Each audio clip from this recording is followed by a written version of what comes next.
Project किस्से कविताएं में आपका स्वागत है। आज मैं आपके सामने दून स्कूल अभियान दल जो 1988 में सिक्किम क्षेत्र के कोकथांग शिखर की ओर चला था का तीसरा एपिसोड लेकर प्रस्तुत हुआ। दूसरे एपिसोड में हमने तेगपला नामक स्थान में बेस कैंप स्थापित कर लिया था। तेगपला में छोटी छोटी जलधाराएं हैं, फ्लैट ग्राउंड है, दाहिने बाएं रॉकी एरिया है और उन दोनों ओर की जो रॉक्स हैं उनके बीच में से पश्चिम की ओर छोटी छोटे वो जो पॉइंट्स हैं शिखरों के, जिनके पास ही संग्रीला नामक पास है, जिसके उस पार नेपाल है, वहां से हम आगे की ओर चलेंगे। हमारी जो पैदल यात्रा है इसी पश्चिम की ओर जो है वो चलेगी। तेगपला से हम चल दिए हैं पश्चिम की ओर लोड फेरी के लिए। कुछ एक सामान हमने डाल लिया है अपने रुकसैक्स में। पहले 15-20 मिनट का जो है बिल्कुल सामान्य सा रास्ता है, हल्की हल्की चढ़ाई रही होगी और उसके बाद एकदम जो है पहाड़ी सीधी खड़ी है, जिसमें से हमें चाहे जिगजैग कहिए या एक रास्ता उसी तरह से उसके चोटी पर आना है। हमें लगभग आधा पौना घंटा लगा है ऊपर पहुंचते हुए, धीरे धीरे चलते हुए। पहुंचकर हल्का सा विश्राम भी किया है और आगे दूर तक फैला हुआ जो है ओपन क्षेत्र है, दूर तक फैला हुआ मोरेन है, ग्लेशियर मलबा है, बड़े छोटे बड़े पत्थर हैं, छोटी छोटी जलधाराओं सी जो के कारण मार्ग बन जाता है वह भी बना हुआ है और उसे चलते जा रहे हैं। सूखी नदी भी आती है जिसके लेफ्ट कोना जो है उसमें एक छोटी सी जलधारा है जो एक तरह से किकिपचू जो झील है नामक, उसके जो दक्षिण कोना है उसके पास से उसकी जलधारा का जो मूल स्रोत है। हम इसी तिकिपचू के राइट साइड से आगे बढ़ रहे हैं, लगभग उसी मोरेन में से पत्थरों को ऊपर नीचे चढ़ते हुए हमें लगभग 1-1.5 घंटा लगा है। पहले चली हुई पार्टी जो है हमसे बहुत आगे चली गई थी और रास्ता ढूंढने के लिए उन्होंने एक के ऊपर दूसरा पत्थर सा लगा दिया है, जिसे हम टेक्निकल भाषा में कैर्न कहते हैं, जो दूर से हमें संकेत देता है कि वह रास्ता आपको अपनाना है। तो उन्हीं कैर्न्स को फॉलो करते हुए हम अपने उस कैंप स्थल में लगभग पहुंच गए हैं। ABC लोड फेरी के लिए अपना साथ में लाया हुआ पैक लंच खाया है, लौट आए। लोड फेरी का एक तरह से या क्लाइमेटाइजेशन वॉक का एक बहुत बड़ा महत्व होता है सदस्य के फिट रहने में, क्योंकि सामान्यतः होता क्या है, यदि हम ऊंचाई पर धीरे धीरे पहुंचते हैं, उस जो ऑल्टीट्यूड है उसके अनुसार अपने आप को ढालते हैं, लौट आते हैं तो स्वस्थ रहते हैं। लौट आए हैं बेस कैंप। सुधीर त्यागी की तबीयत बहुत अच्छी रही है, कैलाश की भी तबीयत बहुत अच्छी रही है, सिद्धार्थ चौधरी ने भी एक तरह से सरेंडर कर दिया है, कमोल भी सरेंडर कर चुका है। एक तरह से इन सदस्यों को वापस जाना होगा, तो रतनजीत सिंह के निर्देशन में उन्हें भेज दिया गया है। 28 मई को हमने जो है एडवांस बेस कैंप जो है वो स्थापित कर लिया है। एडवांस बेस कैंप जो है टिकेपचू के राइट साइड में है, बिल्कुल कोने में नहीं, और वहां से हमें नॉर्थ की ओर कोकथांग जो शिखर है उसका दक्षिणी कोना दिखाई दे रहा है और उसी के ही आधार में कोकथांग ग्लेशियर है। और यदि उसी कोकथांग ग्लेशियर में से नज़र आपकी जो है कुछ देर के बाद राइट साइड में आती है तो वहाँ आइस बॉल्स हैं।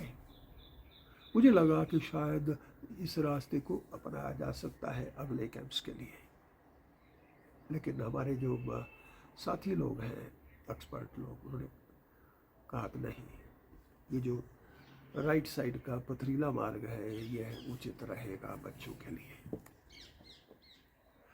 एडवांस बेस कैंप में अब स्ट्रेनुअस ट्रेनिंग की ज़रूरत है बच्चों के लिए भी, अध्यापकों के लिए भी। और हमारे जो ट्रेनिंग इंचार्ज हैं गैल्जिंग और पसांग हैं,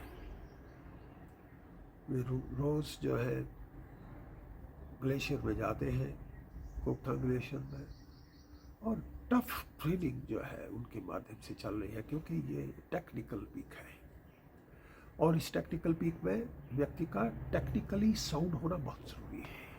उनका मनोबल अलग तरह का होना चाहिए। ज़रूरी है कि उसे फ्रंट पॉइंट क्लाइंबिंग अच्छी तरह से आनी चाहिए। जुमार का यानी असेंडर का प्रयोग किस तरह से होता है उसके बारे में पता होना चाहिए। बिलेइंग क्या होता है, रोप अप क्या है, इस सब के बारे में व्यक्ति को जानना चाहिए। और यदि किसी कारण से व्यक्ति जो है वो फिसल गया है बर्फ़ के ऊपर तो किस तरह से अपने आप को वो सेल्फ अरेस्ट कर सकता है, इस सब की ट्रेनिंग बहुत ज़रूरी थी।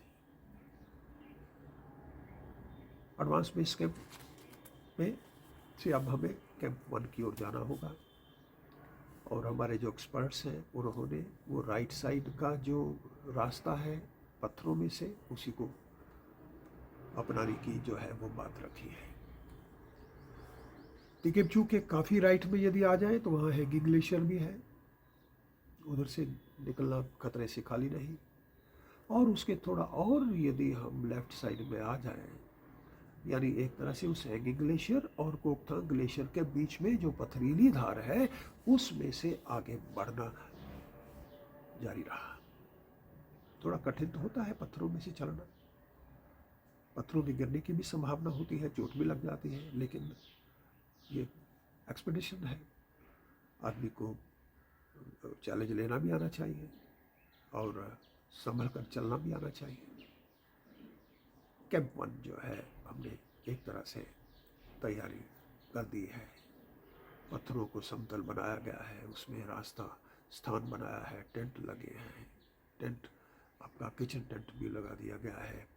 और हमारे जो एक्सपर्ट हैं 300-400 फीट और ऊपर गए हैं, अपना जो बजरंगी का जो झंडा है उसे लहरा दिया है, जो संकेत है कैंप तैयार हो गया है।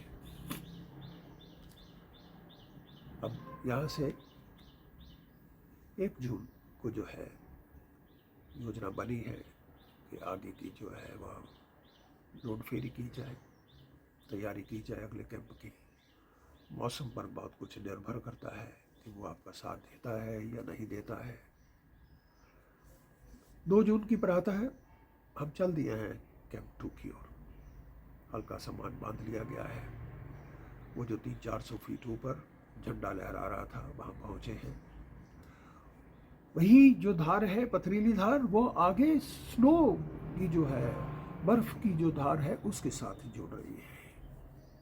और उस बर्फीली धार के जोड़ने के बाद एक 20-25 फुट की आइस वॉल है जहाँ पर रो फिक्स कर दिया गया है। और उसको चढ़ने के बाद हम जो है उस धार के बर्फीली धार के राइट साइड में आ गए हैं। लगभग 25-30 डिग्री का कोण रहा होगा। उसे पार करते हुए वही जो धार है हमें आगे स्नो फील्ड है एक बहुत बड़ी, उसके साथ वो जोड़ देती है धार। ये जो स्नो फील्ड है, ये जो कोकथांग मुख्य शिखर है उसके आधार तक वो एक्सटेंड करती है, दूर से शुरू हो जाती है स्नो फील्ड।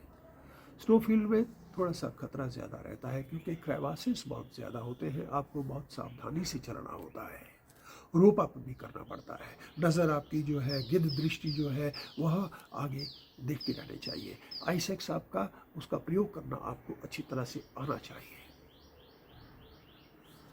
हमारी जो आगे चल रहा दल है वह जो प्रपोज्ड हमारा कैंप 2 है उससे काफ़ी आगे चला गया है, आगे रूट ओपन करने के लिए सामान उन्होंने छोड़ दिया है।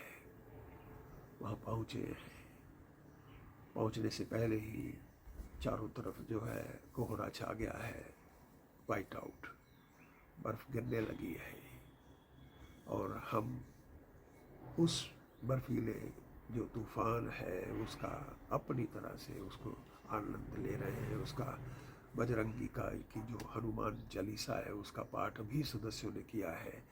आधा पौना घंटा लगा होगा, बादल छट गए हैं और हमें कोकथांग मुख्य शिखर का जो पूरे का पूरा जो मार्ग है, रूट मैप, वह दिखाई दे रहा है कि किस तरह से आगे बढ़ा जा सकता है।